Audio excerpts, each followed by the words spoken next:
আল্লাহ পাক রব্বুল আলামিন বলছেন, যারা কোরআনকে আল্লাহর কালাম হিসেবে অস্বীকার করে বসেছো, ওই জাহান্নাম থেকে তোমরা বাঁচবার চেষ্টা করো, যেই জাহান্নামের জ্বালানি হবে মানুষ এবং পাথর দিয়ে। নাউজুবিল্লাহ বলবেন না? যেই জাহান্নামের জ্বালানি হবে মানুষ আর পাথর, মানুষ আর পাথর জাহান্নামের জ্বালানি হবে।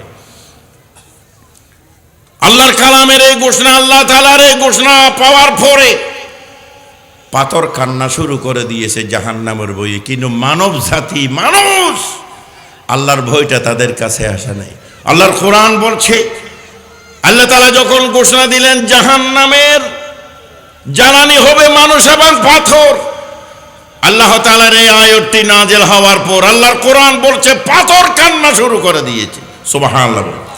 ওয়া ইন্না মিনাল হিজারাতি লামা ইয়াতাফাজ্জারু মিনহুল আনহার ওয়া ইন্না মিনহা লামা ইয়াশাক্কাকু ফায়াখরুজু মিনহুল মা ওয়া ইন্না মিনহা লামা ইয়াহবিতু মিন খাশিয়াতিল্লাহ।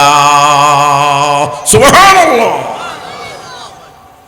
রাঙ্গামাটি যারা গিয়েছেন, কাপ্তাই যারা গিয়েছেন, এই রাঙ্গামাটি থেকে মায়নিমুখ বাইতু সরব আছে, এই দুই পাহাড়ের মাঝখান দিয়ে একটা নদী হয়েছে।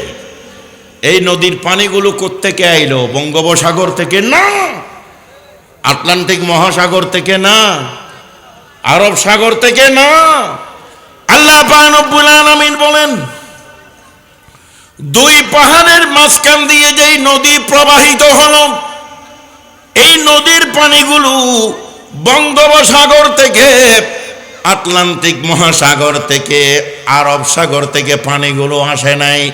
আল্লাহ পাক রব্বুল আলামিন বলছেন, এই পানিগুলো হলো পাথরের সুকের পানি, কান্নার পানি। জোরে বলুন সুবহানাল্লাহ। ওয়া ইন্না মিনাল হিজারাতি লামা ইয়াতাফাজ্জারু মিনহুল আনহার ওয়া ইন্না মিনহা লামা ইয়াশাক্কাকু ফায়াখরুজু মিনহুল মা ওয়া ইন্না মিনহা লামা ইয়াহবিতু মিন খাশিয়াতিল্লাহ।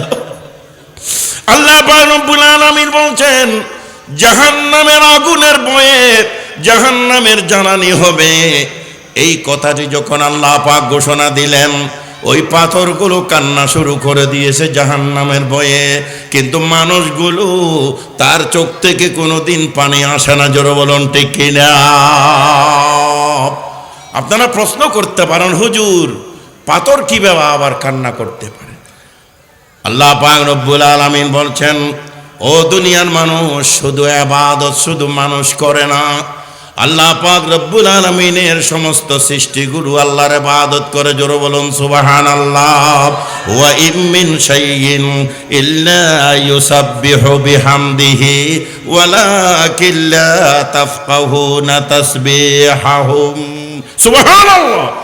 আল্লাহ পাক রব্বুল আলামিন বলেন, মানুষ শুধু ইবাদত করে, শুধু তা নয়, গাছ গাছালি ইবাদত করে, সূর্য ইবাদত করে, চন্দ্র ইবাদত করে, পানি ইবাদত করে, মাটি ইবাদত করে, খাক বাদ আব আতিশ বন্দান, খাক বাদ আব আতিশ বন্দান, বামন তু মুর্দা বাহক জিন্দান। সুবহানাল্লাহ। কবি বলছেন, পানি আল্লাহর গোলামি করছে, পানি আল্লাহর জিকির করছে, ইবাদত করছে। হাজার আর সাজার মে তেরা রঙ্গ বু है जिधर देखता हूँ वदर तू है। যেদিকে ছান সেখানে আল্লাহ পাকের কুদরতের নিশানা সেখান থেকে ফুটে আসছে। জোরে বলুন ঠিক কিনা বলুন।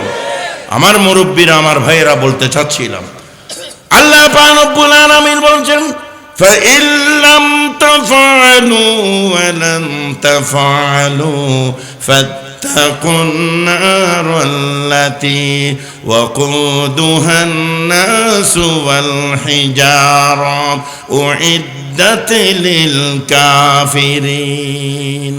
আল্লাহর কোরআনের মতো একটি সূরা বানিয়ে আনা, তোমাদের পক্ষে কিছুতেই সম্ভব নয়। জোরে বলো সুবহানাল্লাহ।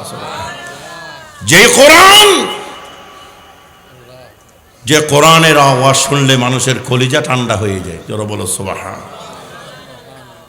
قال النبي صلى الله عليه وسلم حسنوا القرآن بأصواتكم فإن الصوت الحسن يزيد القرآن حسنا।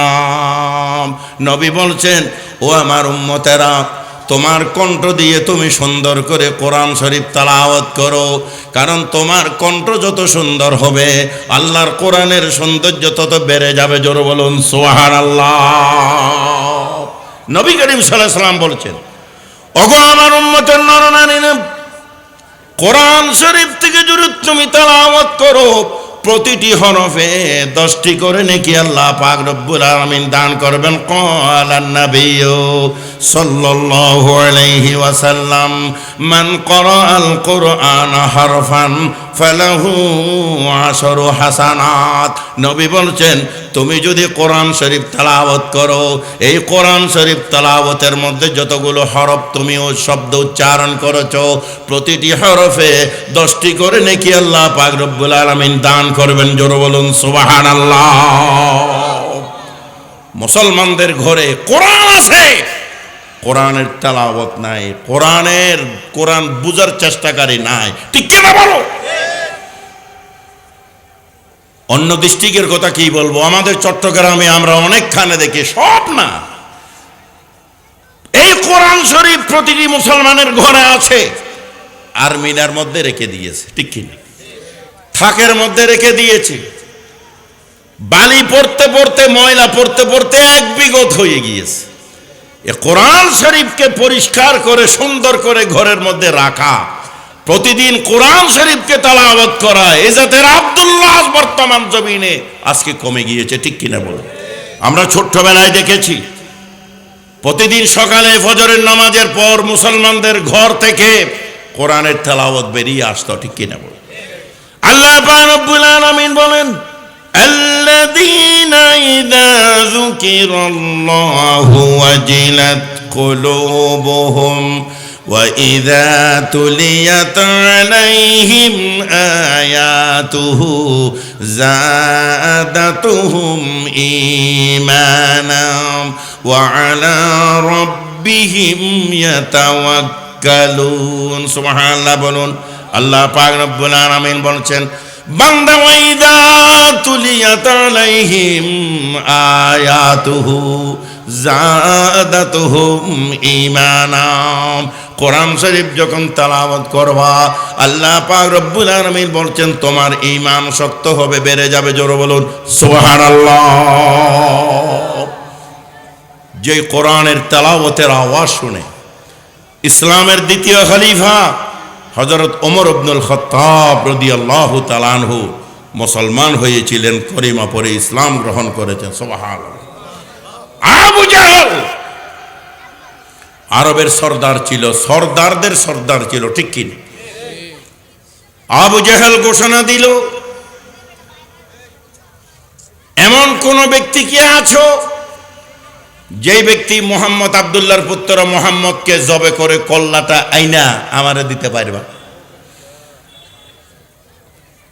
মিটিং ডেকে, পরামর্শ সভা ডেকে সেখানে যখন ঘোষণা দিল, কেউ সাহস করছিল না, কেউ সাহস করছিল না মুহাম্মদ সাল্লাল্লাহু আলাইহি সাল্লামকে হত্যা করে কল্লা কিভাবে আনবে। এবং ঘোষণা দিয়েছিল, আবু জাহেল যেই ব্যক্তি এই দুঃসাহস কাজটা করতে পারবা, আমি থাকে আরবের সবচেয়ে বড় পুরস্কার 100 লাল ওট আমি তাকে দেব। এই ঘোষণা দেওয়ার পরে মিটিংয়ের মধ্যে সব চুপচাপ, পিনপতন নীরবতা। হঠাৎ করে ওমর দাঁড়িয়ে গেল, খাত্তাবের বেটা ওমর দাঁড়িয়ে গেল। ওমর বলছে, হে নেতাজি, মোহাম্মদকে হত্যা করে কল্লা এখন আমি এনে দেব, আপনি লাল ওটগুলো জোগাড় করেন, রেডি করেন, আমি এখন কল্লা নিয়ে আসতেছি। ওমর তখন মুসলমান হয়নি। ওমর তলোয়ার নিয়ে দৌড়ে দৌড়ে যাচ্ছিল। কিছু দূর যাওয়ার পর ওমরের এক বন্ধু পথে দেখা।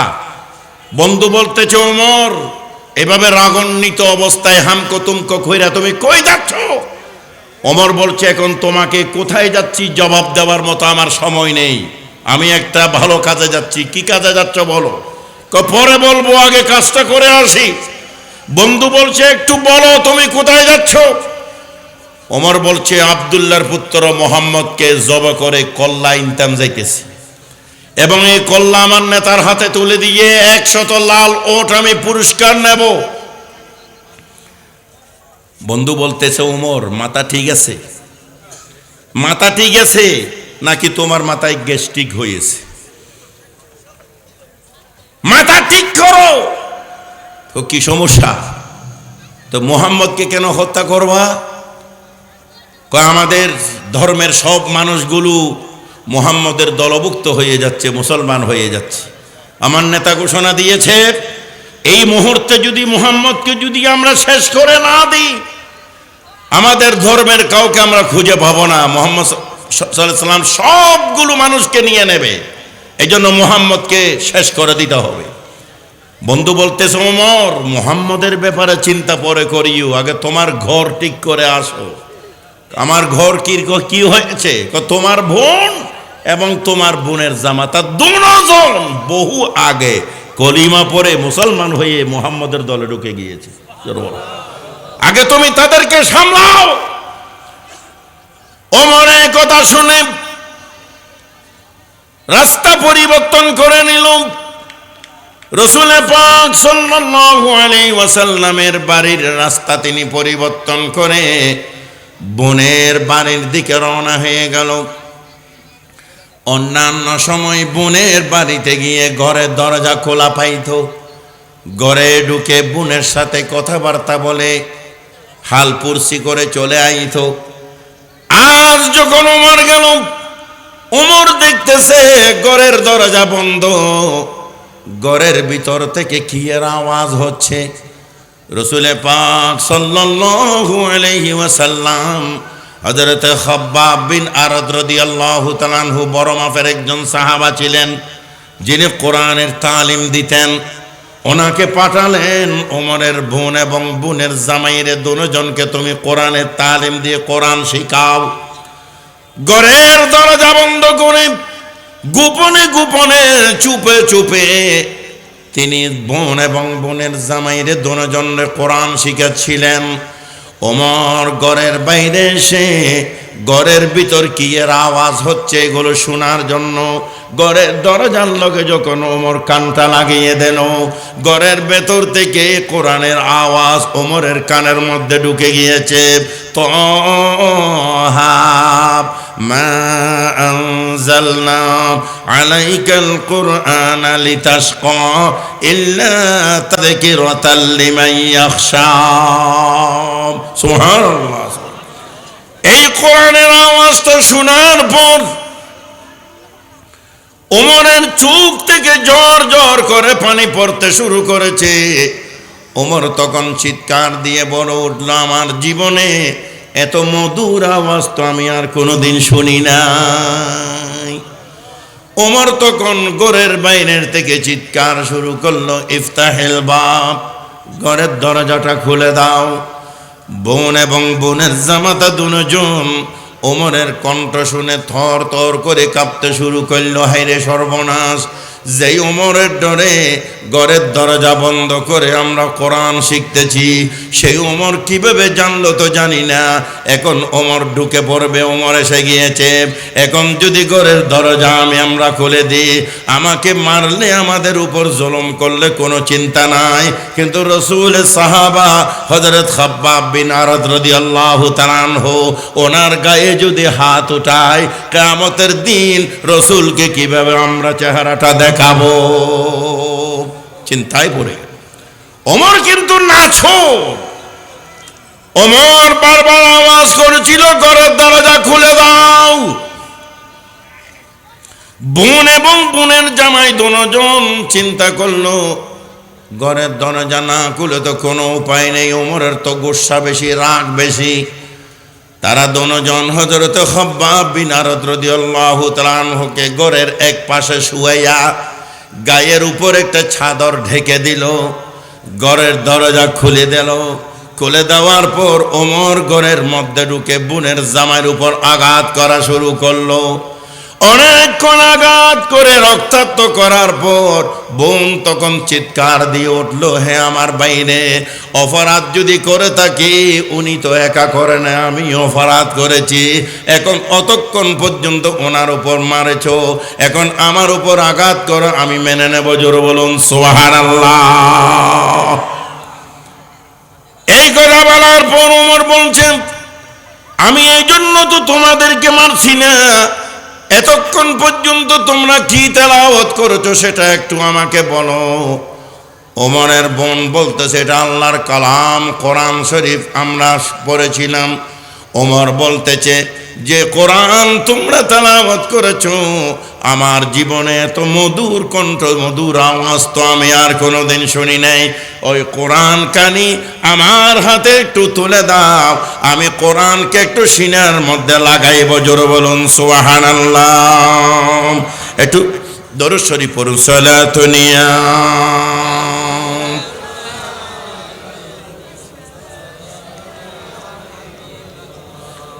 সালাতুনিয়া রাসূলুল্লাহ আলাইকুম।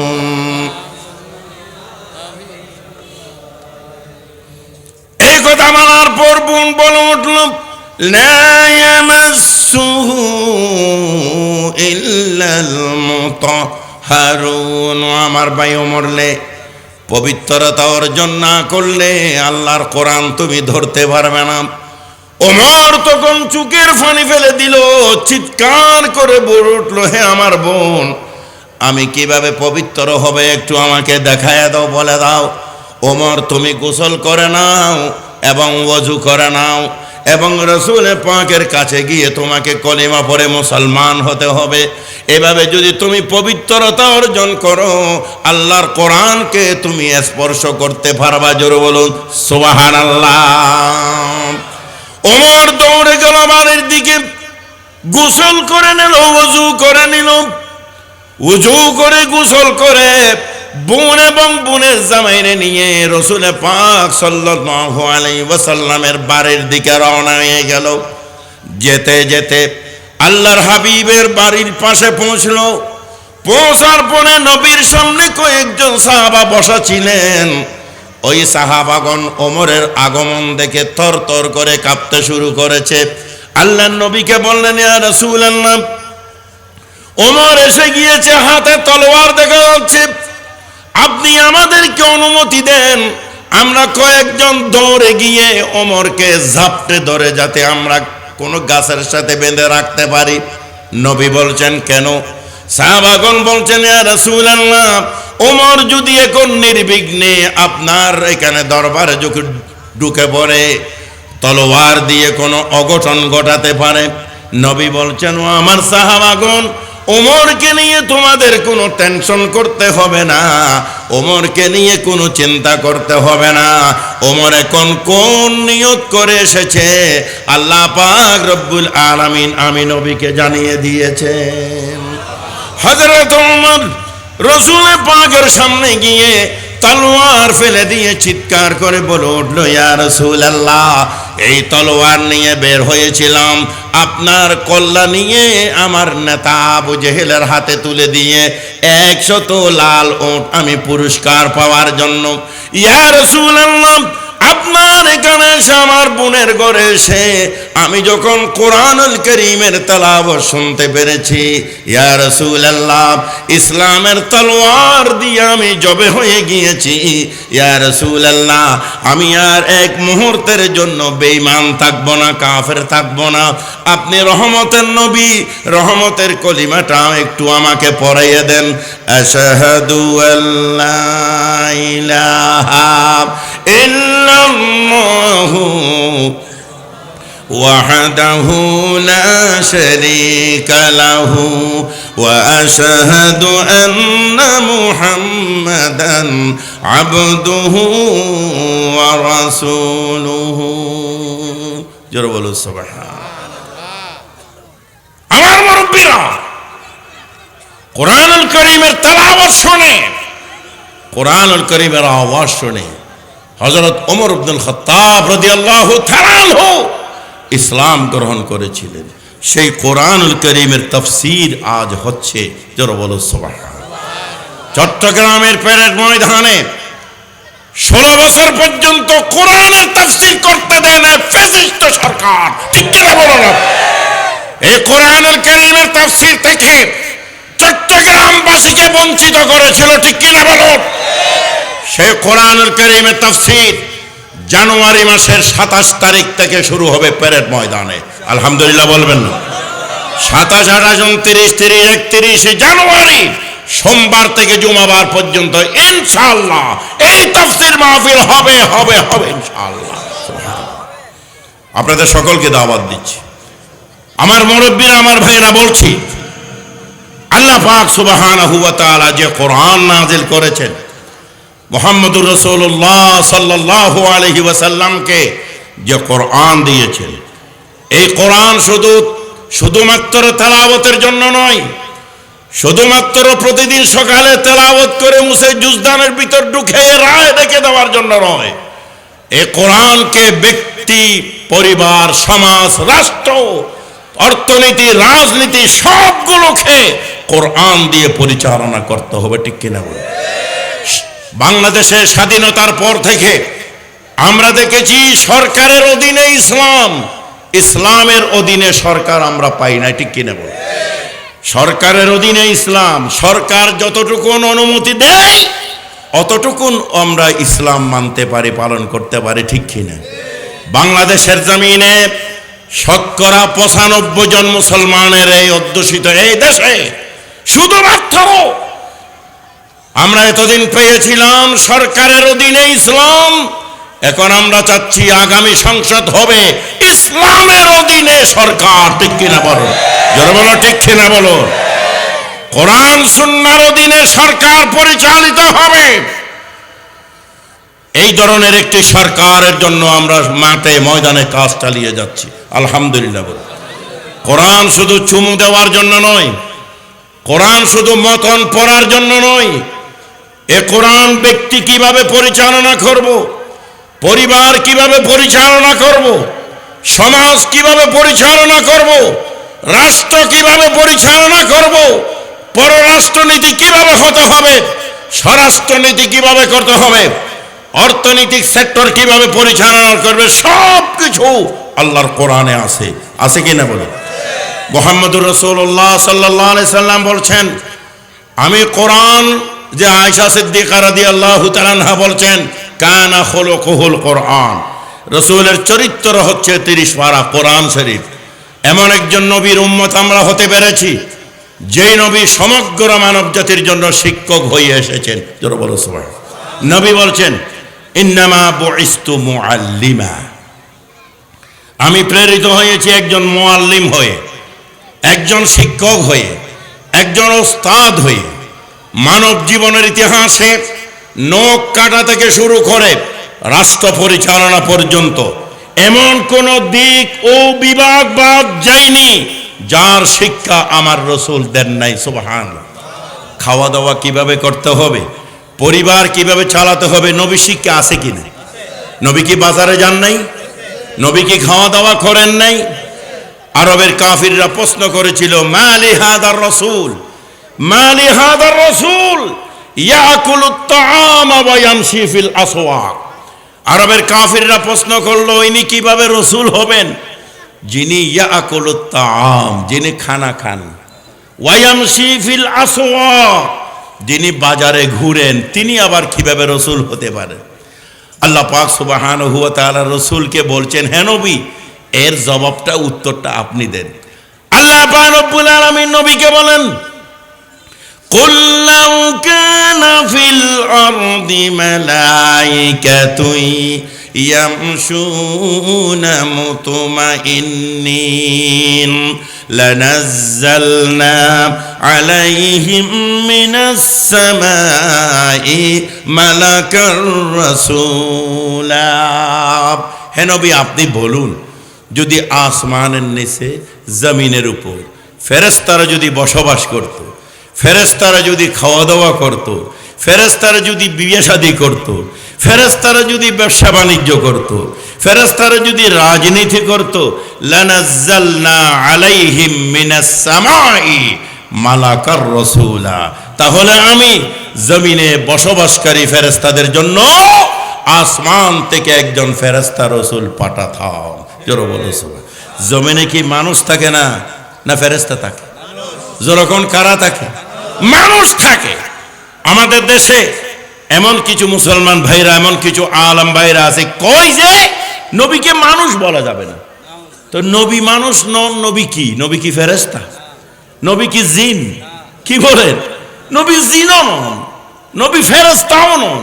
আমি প্রশ্ন করব, সমস্ত ফেরেশতাদের যিনি সরদার, সৈয়দুল মালাইকা হযরত জিবরিল আলাইহিস সালাতু ওয়াস সালাম, ওনার মর্যাদা বেশি না আমার রাসূলের মর্যাদা বেশি?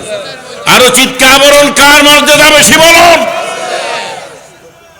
মেরাজের রজনীতে, মেরাজের রাত্রে যেখানে ফেরেশতা যেতে পারেনি, যেখানে ফেরেশতা যেতে পারেনি, সেখানে আমার রাসূল গিয়েছিলেন। আমার নবী সশরীরে সুস্থ মস্তিষ্কে আমার রাসূল জাগ্রত অবস্থায় আরশ আযিমে গিয়েছিলেন। জোরে বলো সুবহানাল্লাহ। রাসূল পাক সাল্লাল্লাহু আলাইহি ওয়াসাল্লাম বলছেন, আরশে যখন গেলেন, ফালাম্মা রাআইতুল আরশ ওয়াজাদতুহু আওসা মিন কুল্লি শাইইন ফাকাররাবানি আল্লাহু আযজা ওয়া জাল ইলা মাসনাদিল আরশ। জোরে বলো সুবহান। রাসূল বলছেন, আমি আরশ দেখেছি, আরশের চাইতে এত বিশাল, এত প্রশস্ত আমি আর কিছু দেখি নাই। ফাকাররাবানি আল্লাহু আযজা ওয়া জাল ইলা মাসনাদিল আরশ, আল্লাহ পাক আমাকে আরশের কুটির পাশে বসাইয়েছেন। ফাআমবাআনি আল্লাহু নাবাআল আউয়ালিন ওয়াল আখিরিন। সম্মানিত ভাইরা, আজকে এই মাহফিলের প্রধান আকর্ষণ মধ্যমণি শুধু বাংলাদেশ নয়, উপমহাদেশের জন্য আল্লাহর পক্ষ থেকে রহমত। রাসূল করিম সাল্লাল্লাহু আলাইহি ওয়াসাল্লামের 31তম আওলাদে রাসূল আন্দরকিল্লা শাহী জামে মসজিদের শ্রদ্ধাভাজন খতিব, আমাদের মাথার মুকুট, আমাদের সরদার, আমাদের সরতাজ আওলাদে রাসূল আমাদের মাঝে এসেছেন। তাকবীর, আল্লাহু আকবার, তাকবীর, আল্লাহু আকবার। কোরআনের আলো ঘুরে ঘুরে জ্বালো, কোরআনের আলো ঘুরে ঘুরে জ্বালো, হাদিসের আলো ঘুরে ঘুরে জ্বালো। আওলাদে রাসূল, আওলাদে রাসূল জিন্দাবাদ, জিন্দাবাদ। সম্মানিত উপস্থিতি, আল্লাহর রাস্তায় বসুন, আল্লাহর রাস্তায় বসুন। শ্রদ্ধেয় উপস্থিতি, আপনাদের দৃষ্টি আকর্ষণ করছি, সবাই একটু সামনে আসেন, আল্লাহর বান্দারা আসবেন।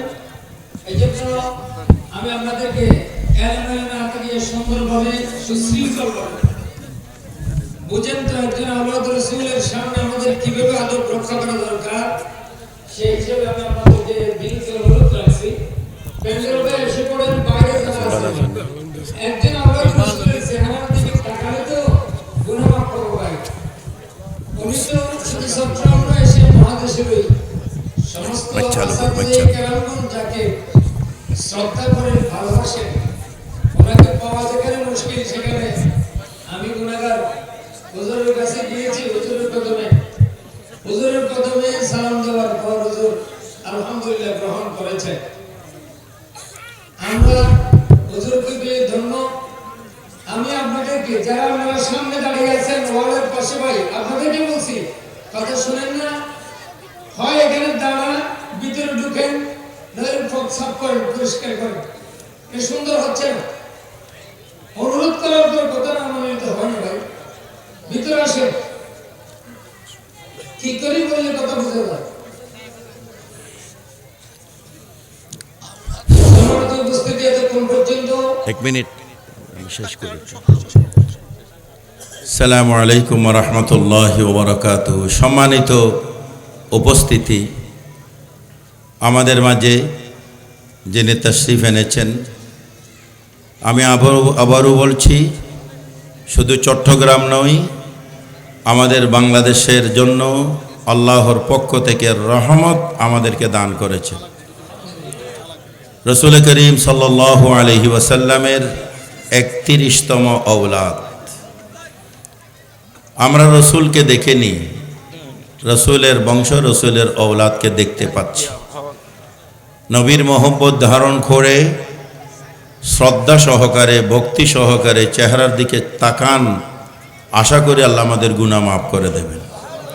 প্রিয় ভাইরা, আমি বলছি আমাদের আচার আচরণ কথাবার্তা চলাফেরা মসজিদি অত্যন্ত আদব সহকারে বসতে হবে। হাদিসে এসেছে সাহাবায়ে কেরাম রিদওয়ানুল্লাহি তাআলা আলাইহিম আজমাইন রসুল করিম সাল্লাল্লাহু আলাইহি ওয়াসাল্লামের সামনে এত আদব নিয়ে বসতেন, এত আদব নিয়ে বসতেন, মনে হতো যে তাদের মাথার উপরে পাখি বসেছে। কোনো নাড়াছাড়া ছিল না, কোনো নাড়াছাড়া ছিল না। সে রসুলের ঔলাদ আমরা পেয়েছি। আমি আগেও বলেছি যে 5 দিন ব্যাপী তাফসীরুল কোরআন মাহফিল 27 জানুয়ারি থেকে শুরু হবে। আখের দিন 31 জানুয়ারি এই ময়দানে, প্যারেড ময়দানে আজকের প্রধান মেহমান, সেদিনের প্রধান মেহমান তাফসীর মাহফিলের হুজুর আখেরি মোনাজাত করবেন। আল্লাহ হুজুরকে সুস্থ রাখুক, আমিন বলুন। লাখো জনতার হৃদয়ের আবেগকে সেদিন হুজুর আমাদেরকে সান্ত্বনা দেবেন। হুজুরকে সুস্থতার জন্য, হুজুরের স্বাস্থ্যের জন্য, দীর্ঘ হায়াতের জন্য আমরা দোয়া করব। আমি আর আলোচনা করছি না। এই এলাকার সকলেরই শ্রদ্ধাভাজন, আমার অত্যন্ত স্নেহের, আমার অত্যন্ত প্রিয় মানুষ। উনি উদ্যোগ নিয়েছেন বলেই এলাকার যুবকদেরকে নিয়ে এ বিশাল, আমার মনে হয় এই পাহাড়তলি এলাকায় এত বিশাল মাহফিল আর আপনারা দেখেন, আমি দেখি নাই অন্তত। এখন আপনারা দেখছেন কি না জানি না, আমি দেখি নাই। আমি চট্টগ্রাম শহরে 41 বছর আছি, নিউমার্কেট মসজিদ থেকে স্টেশন মসজিদ মতো আমি হিসাব করে দেখেছি 41 বছর আমার জীবনে। আমি চট্টগ্রামে এই পাহাড়তলি এলাকায় এত বিশাল মাহফিল আয়োজন আমি আর দেখি নাই। আপনারা আদব সহকারে বসবেন। আল্লাহ আমাদের কবুল করুক। হাদা মা ইনদি ওয়াল ইলমু ইনদাল্লাহ। আসসালামু আলাইকুম ওয়া রাহমাতুল্লাহ।